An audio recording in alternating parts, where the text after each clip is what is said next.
In this video, I'll explain what IRMAs are, how much they are in 2024, and how much we believe they're going to be in 2025. I'll show you who has to pay them, how to plan for them, and when possible, even appeal them. Let's get started.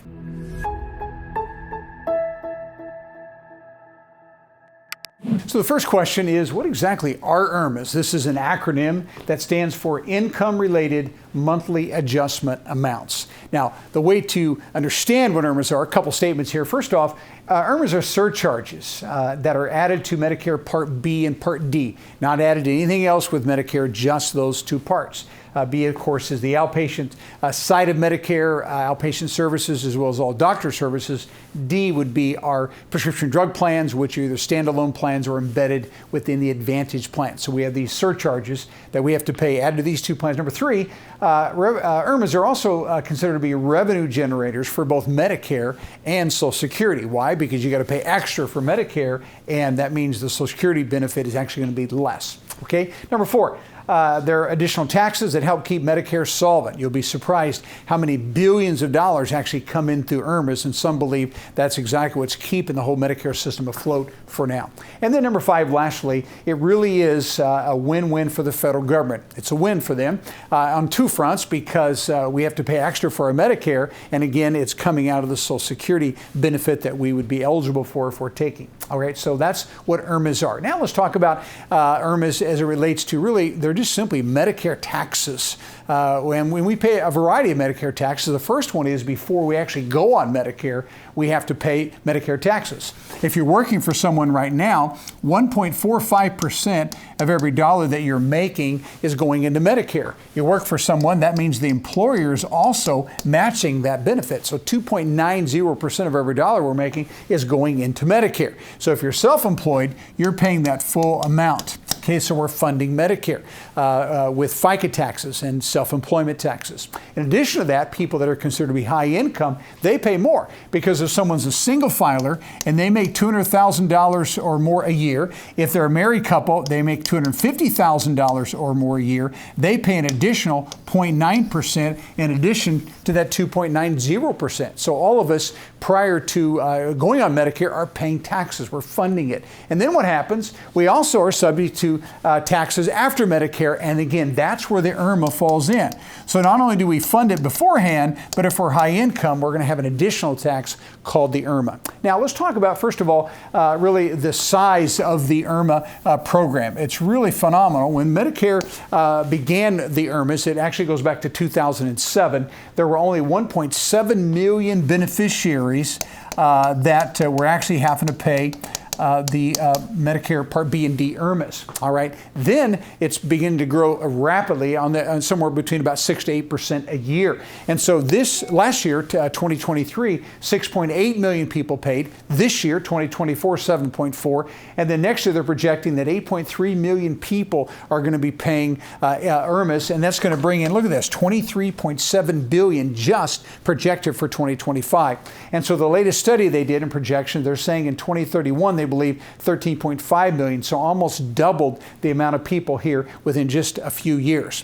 And now it's going to generate about $354 billion in revenue in just that 8-year period. So that's why we're saying it's a true revenue generator, and really a way that the Medicare program is staying solvent. Because it's a huge program today, and again, that's why we're saying it's growing at alarming rates. All right, now that we know what they are, let's actually talk about how the IRMAs are going to be calculated. All right, a couple details about this. First off, they're always going to look at our tax returns 2 years prior to determine whether or not we're going to have an IRMA. Here's what I mean by that. If I'm going to be on Medicare in 2024, that means they looked at my 2022 tax return to determine whether or not I was going to be subject to an IRMA. And then these calculations then are going to be recalculated every year. Obviously, people's income changes from year to year, which means in 2025, they're going to look back at my 2023 tax return. They normally recalculate these sometime around September, October range of every year for the coming January. Now, the numbers they're going to look at to determine IRMA is going to be what we call our modified adjusted gross income. Modified adjusted gross income, of course, 2 years prior, and that would be line 2A plus line 11. So if you want to look back at your tax return, you can do this. Now, line 2A is called our tax exempt interest. And so if you're someone that invests in municipal bonds, sometimes even some savings bonds, we don't have to pay federal taxes on that, but we do have to report them on our federal return.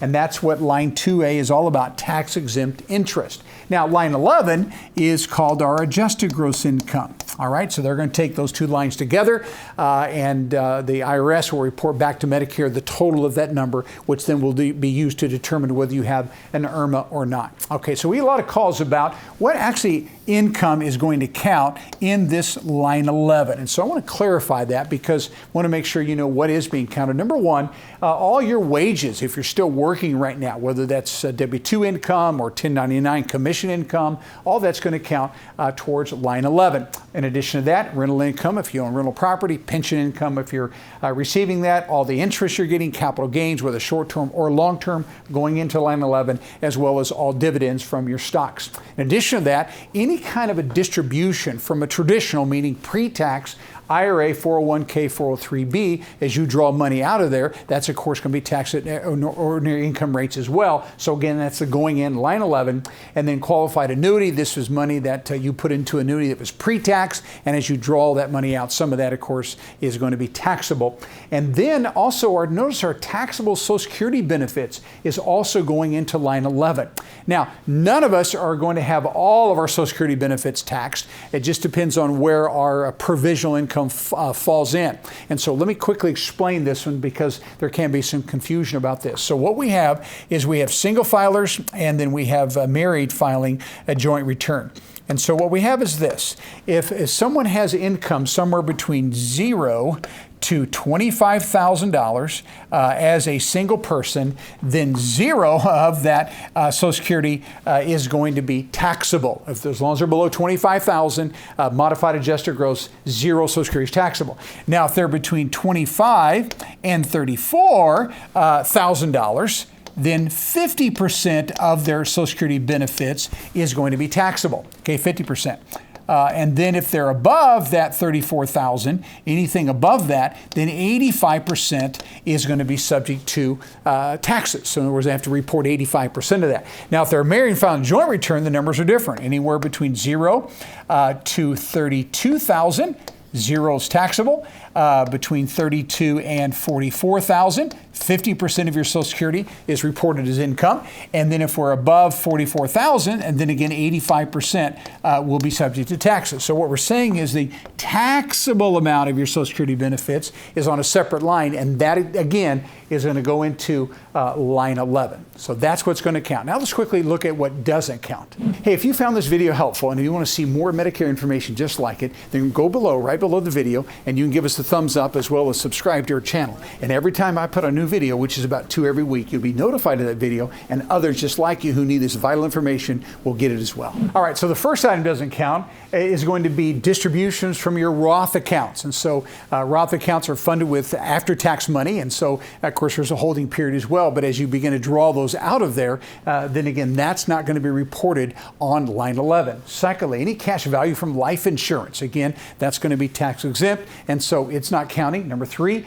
qualified distributions from HSA. So these are health saves accounts, money that you put in pre-tax, and then you've taken that money out and you spend it on medical expenses. That money is not going to be on line 11, or 401h plans, which are defined benefit pension plans that have put aside money for medical expenses for retirees. Again, if you draw that money out for medical expenses, not going in line 11. And then also we get a lot of questions about, hey, what happens if I sell my home? Well, here's the way this works. It's very possible that a good deal of your proceeds, your profit of your home could be not included in line 11. It could be excluded, it could be exempt.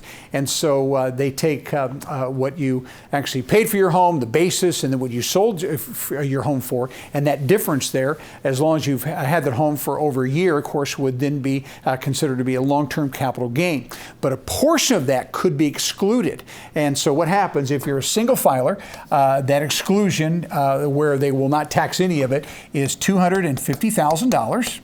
If you're married, and file a joint return, that would be $500,000 that could be excluded. Now, there's some rules about the exclusion. Number one, in the last 5 years, you had to have owned the home for at least 2 years prior to the sale. You had to be a resident in it. I mean, you had to live in that and prove that for a 2-year period. Plus, you could not have used this exclusion in the last 2 years either. So we have some rules to make sure that we qualify for the exclusion. And so that means that $250,000 would not be in there. The $500,000 for a married couple would not be in there. Now, if you made profit above those, then that would be in line 11. But anything below that, again, would not be part of line 11. Okay, so that's what is not going to be counted. All right, now let's just quickly look at this year, and then we'll look at 2025 as well. But the question here is, how much are IRMAs today? So if you're going on Medicare this year, what can you expect to pay? And who, of course, is going to have to pay them. Now, what we have here are income thresholds. And so there's actually 5 different tiers of IRMAs that if I stay below the first threshold, I don't have an IRMA at all anyways. And so let's talk this through. So we have an individual here, and we have married that is filing a joint return. If you're married and filing a separate return, this would not be accurate. There's actually pretty high IRMAs for you. But the point is, most people file an individual return or married filing a joint return. So if I stay below the 103 as an individual or stay below the 206 as a married couple, I don't have an IRMA. All I have to do is pay my Part B premium, which this year is $174.70 on a monthly basis. If you're on Social Security, they take that out of your Social Security check. If not, they'll bill you for that quarterly, or you can set up some kind of an auto draft with the federal government until you start taking Social Security. That's called Medicare Easy Pay. But my point is, if I stay below the thresholds, I have no IRMA whatsoever. I just pay my Part B. Now, when it comes to Part D, this is our prescription drug coverage. Notice if I stay below the thresholds, I don't have an IRMA on that either. So this is zero IRMA. And so if I have this amount of income below and I'm on a drug plan that costs $25 a month, I just would simply pay the premium to the insurance company, no surcharge added to it. But after that, so now I'm above the 103 and I'm above the 206, so you can kind of see the different thresholds here. So my first level, if I'm between 103 and 129 as a single, I'm going to have an IRMA on B of $69.90 this year. Between 206 to 258, I'm going to have an IRMA of $12.90 on the D. So when we add those two together, that's going to be what? $82.80. So I have an $82.80 surcharge because of my income at this level. And I'm not going to go through all the different levels, but you can see there's 5 different levels of IRMAs. So when we get down here to the top one, single person making above $500, married filing joint $750. We have this IRMA of 81 on the D, $419. So what is it? About $500 extra a month just in IRMA charges. Now again, when you take these numbers, don't forget, we also have to add that $174.70. That is the base premium. And they say right now that about 85% of the Medicare population just pays the base premium. The other 15% are in one of these 5 different tiers of IRMAs. All right, so that's what they are for 2024. All right, then the next question is, how are IRMAs paid? Very, very simple. If you're on Social Security, you're receiving benefits, whether that's retirement benefits, spousal, widow benefits, widower benefits, even disability benefits. If you have an IRMA, they're going to take that IRMA amount as well as your base premium for Part B right out of your Social Security check. You have no option. That's how it's going to be paid. And if you're not, then what's going to happen is they're going to send you a direct bill, which means they're going to invoice you for Medicare B as well as invoice you for your Medicare B IRMA and the D IRMA.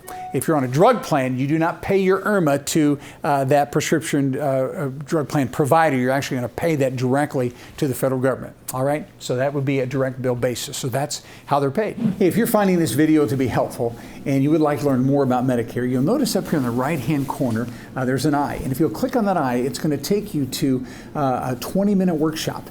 I see people make mistakes all the time, and we don't want that to happen to you. And that's why we're giving you free access to this workshop. So go ahead, click the link, and learn more about Medicare. All right, that brings us now to question number 5, and that is this: how are IRMAs appealed? Okay, so let me explain kind of how the process is here. We've talked about if I'm on Medicare in 2024, the government's actually going to look back at my 2022 tax return. And again, they're looking for that modified adjusted gross income, line 2A plus line 11. And so when I go on Medicare, Medicare will notify the IRS, who will report back my modified adjusted gross income. And so what happens if I am in above those thresholds that we talked about, single above 103, married couple above 206, then what's going to happen is I'm going to get what is called an initial determination letter. Okay. Now you get this normally within about 2 to 3 weeks or so of them approving your Medicare application. So the initial determination letter comes. And in this letter, they're going to let you know if you have an IRMA or not based upon your income.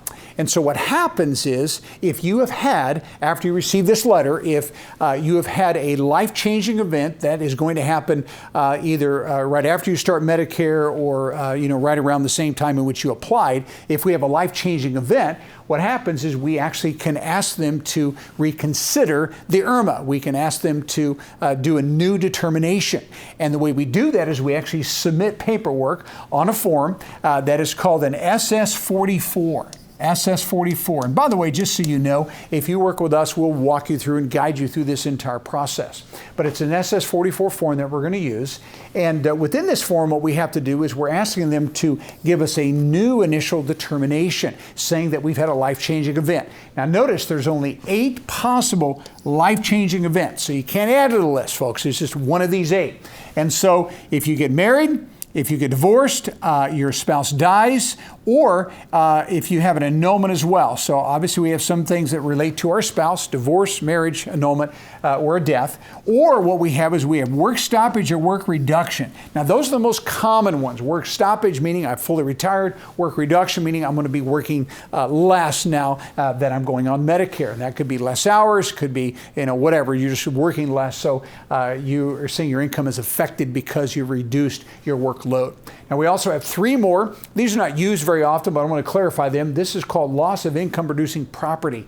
And that does not mean that you sold it at a loss. What it means is that it burned in a fire, or it was in an area where there was a mudslide. It's now gone, meaning you absolutely have lost that property. No longer is it generating income for you. Loss of pension income. This meant a pension was being paid to you and the pension went bankrupt and you're no longer receiving that income now. You were in 22, but you're not in 2024. Or employer settlement payment, same thing. It went belly up. It's no longer paying you that. And so you don't have that income that you did have earlier. So the whole point is we have 8 possible life-changing events. And so if I'm going to go on Medicare in 2024 and I have had a life-changing event after 2022, the year they're looking at, so it could be 2023 or even this year, 2024, I would actually put the date in here. Now, if it was 3 or 4 years ago, you can't appeal because, again, they're only looking back 2 years. So as long as it's within that 2-year period, you can use that life-changing event. Also, keep this in mind. You can use the same event for husband and wife if you file a joint return, and you can use the same life-changing event for actually 2 different appeals. So you can use it 2 years. So we put the date in there, and now what we're going to do is we're going to say, because it's a life-changing event, I now have a reduction of my income. And so what's happening? They normally look back at 2022, but what I can do, I can give them the actual numbers for 2023. I'll put in my AGI, remember that line 11 plus line 2A. So I'm going to fill those lines in. That's what they're going to look at. So we're asking them not to look back at 2022. I can give them 2023, or I can even project for 2024. Now, be accurate, of course, because they'll go back and audit it. So they'll look at either year. And then, of course, you have to tell them how you're filing, whether it's single, and then we know that limit has to be below 103, or married filing a joint return, of course, would be 206 or below. So if these numbers have changed because of a life-changing event, they'll adjust your IRMA. They'll either drop it off fully, or they'll actually, sometimes we see people actually maybe just move down a level or 2. It's well worth your time to actually fill out this 44-4 form. Have us help you if you'd like to do that as well. So the whole point is we can appeal these IRMAs to get them look at a different tax year if indeed we've had a life-changing event that affected our income. All right, now lastly, and certainly important for us to look at as we begin to look forward to 2025, IRMA projections. They're already out. Now, just so you're aware of this, I'm shooting this video today as May the 28th, 2024. And so again, we're not going to know for sure until August exactly what the IRMAs are going to look like in 2025. But again, we do believe they are going to go up. So let me kind of explain what happens. There's a lot of indexes the government looks at. The one they use to adjust the IRMA levels is called the CPIU, which is Consumer Price Index for all urban wage earners or urban wage workers. So these goods and services that these urban wage earners are actually buying, and they'll look at those, and they actually are going to look at August of 2023, and they'll compare that to August of 2024. That's why I'm saying this is simply a projection, because these aren't finalized yet. We're not yet to August, but if there's been any increase between August 23, to August 24, that whatever that increase is then is going to make all these different IRMA levels adjust as well. All right, so that's the way that it works. And so if things continue on as they are right now, based upon these projections, you can kind of see exactly what we're expecting. We're expecting the IRMAs to go up slightly, not a whole lot. We're talking here anywhere from $5 to about $25 a month from the lowest to the highest. But again, these numbers adjust every single year based upon the CPIU. And so we'll continue to watch these numbers, and then once they're officially published, after the August CPIU comes out, we'll let you know exactly what those are going to be.